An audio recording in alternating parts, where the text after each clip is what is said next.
اعوذ باللہ من الشیطان الرجیم ایشرکون ما لا يخلق شیئا وهم یخلقون ولا يستطيعون لهم نصرا ولا أنفسهم ينصرون۔ انسان اگر غور کرے تو فطری دلائل کہ جو آپ کی فطرت اللہ رب العالمین نے بنائی ہے، فطرتی طور پر انسان موحد ہے، تو فطری دلائل اور مشاہداتی دلائل جن کا آپ مشاہدہ کرتے ہیں دن اور رات، اور عقلی دلائل کہ آپ کی عقل میں بھی یہ بات ہے کہ جو رب رازق ہے، خالق ہے، جو اس کائنات کو چلانے والا ہے، تو آپ اگر ان دلائل پر تھوڑا سا بھی غور کریں تو آپ کو پتہ چل جائے کہ عبادت کے لائق بھی صرف وہی ہے۔ اب جو بھی عبادت ہوگی، نماز، حج، روزہ، وہ تو ہم ویسے ہی اللہ کے لیے لوگ پڑھتے ہیں۔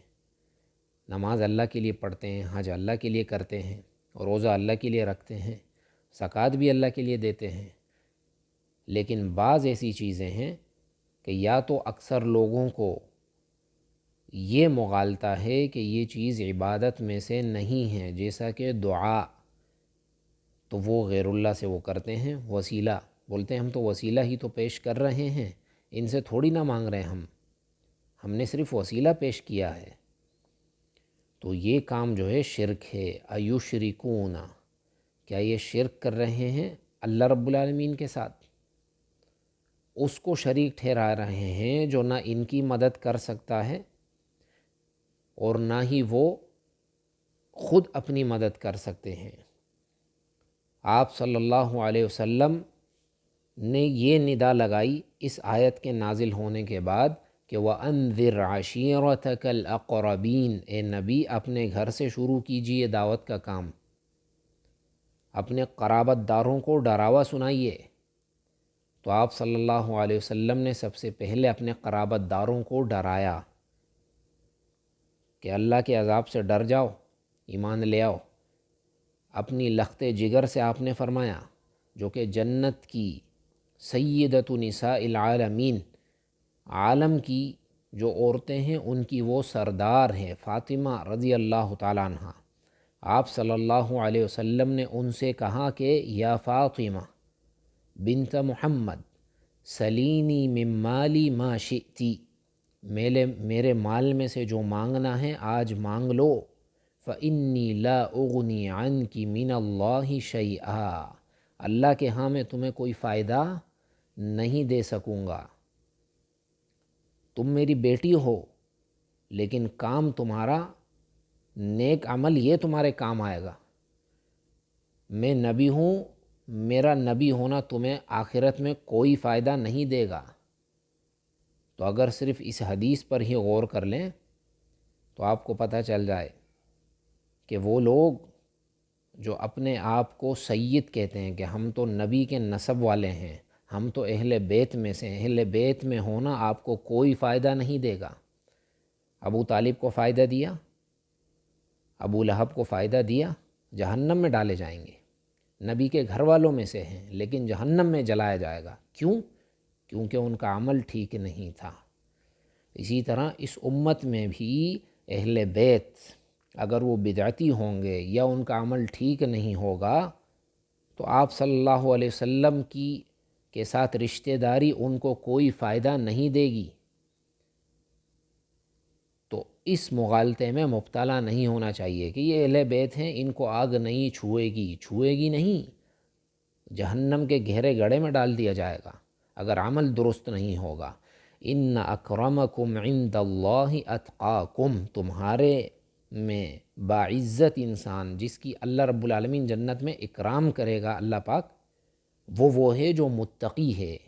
نہ یہ نہیں کہا کہ باعزت وہ ہے جس کا نسب نبی کے نسب سے ملتا ہے، ہاں وہ باعزت ہے اگر اس کا عمل نیک ہو، لیکن اگر اس کا عمل بیکار ہے، اس کے اندر بدعات ہیں، شرکیات ہیں، تو ایسے انسان کی کوئی عزت نہیں ہے۔ ان الذین یستکبرون عن عبادتی سیدخلون جہنم داخرین۔ جو لوگ میری عبادت سے منہ پھیرتے ہیں، اللہ پاک نے فرمایا کہ ذلیل کر کے جہنم میں ڈال دوں گا میں، چاہے وہ کوئی بھی ہو، نبی کے نسب سے ہو یا کسی بھی نسب سے ہو۔ اور وہ دن کہ جس دن سور پھونکا جائے گا، فلا انساب بینہم، اس دن کوئی نسب فائدہ کسی کو نہیں دے گا، ولا یتساءلون، ایک دوسرے کا حال بھی نہیں پوچھیں گے یا ان سے پوچھا جائے وغیرہ وغیرہ۔ وہ دن نسب اس دن آپ کو فائدہ نہیں دے گا۔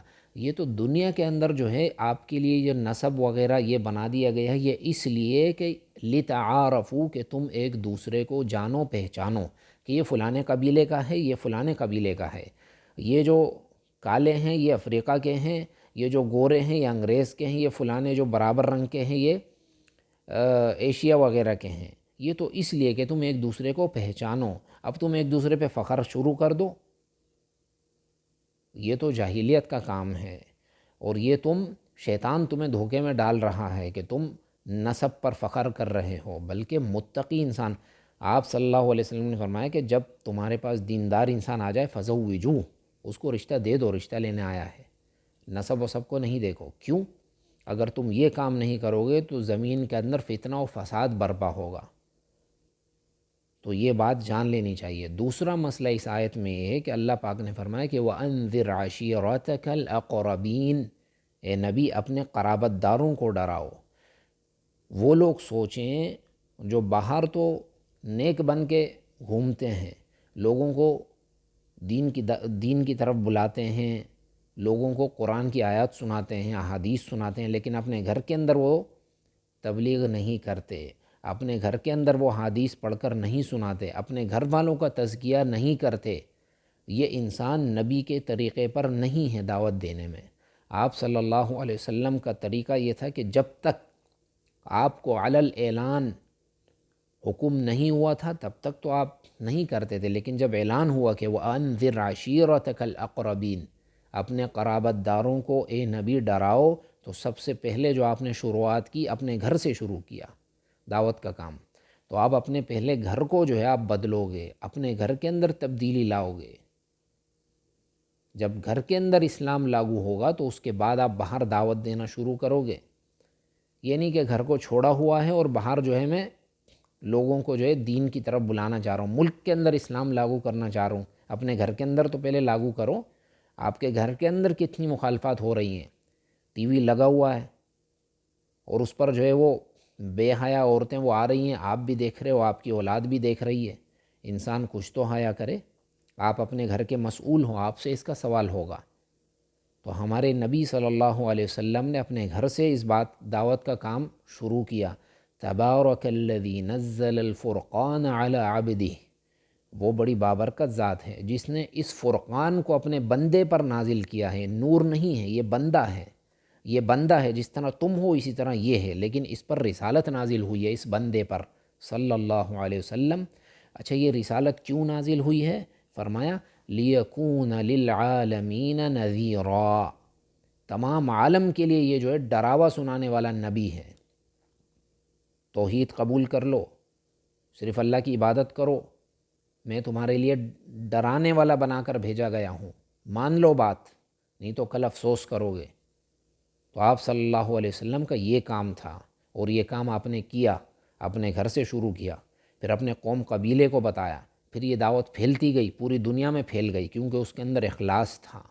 آپ کسی کی جو ہے وہ ملامت سے نہیں ڈرتے تھے کہ یہ لوگ کیا بولیں گے، یہ کون سا دین لے آیا۔ ظاہر سی بات ہے، لوگ توحید کو کہاں جانتے تھے یہاں پر، لیکن آپ صلی اللہ علیہ وسلم آئے اور کسی کی آپ نے پرواہ نہیں کی، اور جن انصار صحابہ سے آپ نے بیعت لی کہ لا تخافون فی اللہ لومۃ لائم، اللہ کے دین کا مسئلہ ہو، دوسری طرف تمہارے قوم قبیلے کا مسئلہ ہو، یا تم سے ناراض ہو رہے ہوں یا تم پر تان تشنی کریں کہ یار یہ تم کیا لے آئے ہو، مسئلے کھڑے کر دیے ہیں، فرمایا کہ تم نے ملامت گر کی ملامت کی پرواہ نہیں کرنی، بلکہ یہ دین بیان کرنا ہے۔ تو یہاں پر ایشرکون ما لا یخلق شیئا وہم یخلقون، اس آیت میں اس بات کا بیان ہے کہ تم آیا ان کو اللہ کے ساتھ شریک ٹھہرا رہے ہو جن کو اللہ نے پیدا کیا ہے؟ یہ نبی جن سے افضل انسان پوری کائنات کے اندر نہیں ہیں، سید الاولین والآخرین ہیں، یہ اپنی بیٹی کو فائدہ نہیں دے سکتے آخرت میں، تو بھلا تمہارے یہ اولیاء جن کو تم نیک سمجھ رہے ہو، پتہ نہیں وہ نیک ہوں گے بھی یا نہیں ہوں گے، نیک ہوں بھی تو وہ تمہیں کوئی فائدہ نہیں دے سکتے۔ ہمارے نبی جب اپنی بیٹی سے یہ فرما رہے ہیں تو تمہارے ولی تمہارا وسیلہ کیسے پیش کر، تمہارے جو ہے تمہاری شفاعت وہاں پر کیسے پیش کر سکتے ہیں اللہ کے ہاں؟ تو ان مغالطات میں مبتلا نہیں ہونا چاہیے، صرف اللہ کی عبادت، اللہ سے مانگنا چاہیے۔ دعا عبادت ہے۔ قرآن میں جہاں پر دعا کا لفظ آیا ہے پورے قرآن میں، ادھر دعا سے مراد عبادت ہے۔ تو اس عبادت کو غیر اللہ کے لیے صرف کرنا، غیر اللہ کے آگے غیر اللہ سے مانگنا، یہ شرک ہے۔ واللہ اعلم، وصلی اللہ علی نبینا وسلم۔